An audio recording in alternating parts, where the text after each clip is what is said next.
যুক্তরাষ্ট্রের নিউ ইয়র্কে জাতিসংঘের সাধারণ পরিষদের অধিবেশনের ফাঁকে বাংলাদেশের অন্তর্বর্তীকালীন সরকারের প্রধান উপদেষ্টা ডক্টর মোহাম্মদ ইউনূস ও ভারতের প্রধানমন্ত্রী নরেন্দ্র মোদীর মাঝে বৈঠক হওয়ার কথা রয়েছে।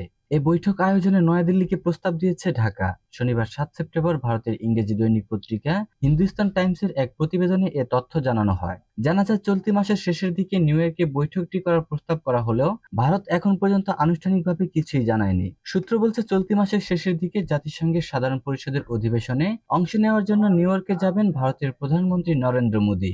একই অধিবেশনে যোগ দেবেন বাংলাদেশের অন্তর্বর্তীকালীন সরকারের প্রধান উপদেষ্টা ডক্টর মোহাম্মদ ইউনূস। অধিবেশনের ফাঁকে দুই নেতার মাঝে একটি বৈঠক আয়োজনে ঢাকার পক্ষ থেকে নয়াদিল্লির কাছে প্রস্তাব করা হয়েছে। ভারতীয় পক্ষ এখন পর্যন্ত এই প্রস্তাবের বিষয়ে সিদ্ধান্ত নেয়নি এবং নিউ ইয়র্কে দ্বিপাক্ষিক বৈঠকের জন্য মোদীর এজেন্ডাও এখনো চূড়ান্ত হয়নি। হিন্দুস্তান টাইমসের প্রতিবেদনে আরো বলা হয়েছে, নাম প্রকাশ না করার শর্তে ভারতীয় কর্মকর্তারা বলছেন, চলতি সপ্তাহের শুরুতে ভারতীয় একটি গণমাধ্যমকে দেওয়া সাক্ষাৎকারে ডক্টর মোহাম্মদ ইউনূসের মন্তব্য ঘিরে বৈঠকটি হওয়ার সম্ভাবনা ক্ষীণ।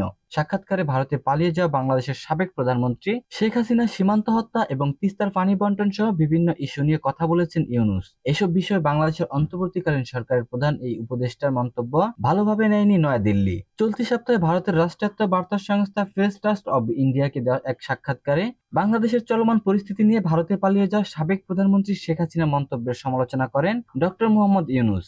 সাক্ষাৎকারে তিনি বলেন, বাংলাদেশ তার প্রত্যাপন চাইতে পারে। একই সঙ্গে শেখ হাসিনার আওয়ামী লীগ ব্যতীত অন্যান্য সব রাজনৈতিক দল ইসলামপন্থী বলে ভারতের যে আখ্যান রয়েছে, দেশটিকে সেটি থেকে বেরিয়ে আসা উচিত। পিটিআইকে ডক্টর মোহাম্মদ ইউনূস আরো বলেন, বাংলাদেশ শেখ হাসিনাকে ফেরত চাওয়ার আগ পর্যন্ত ভারত যদি তাকে রাখতে চায় তাহলে তাকে সেখানে চুপ থাকতে হবে। ভারতে বসে তিনি কথা বলছেন এবং নির্দেশনা দিচ্ছেন। দেশে এটা কেউ পছন্দ করছেন না। এটা আমাদের বা ভারতের জন্য ভালো নয়।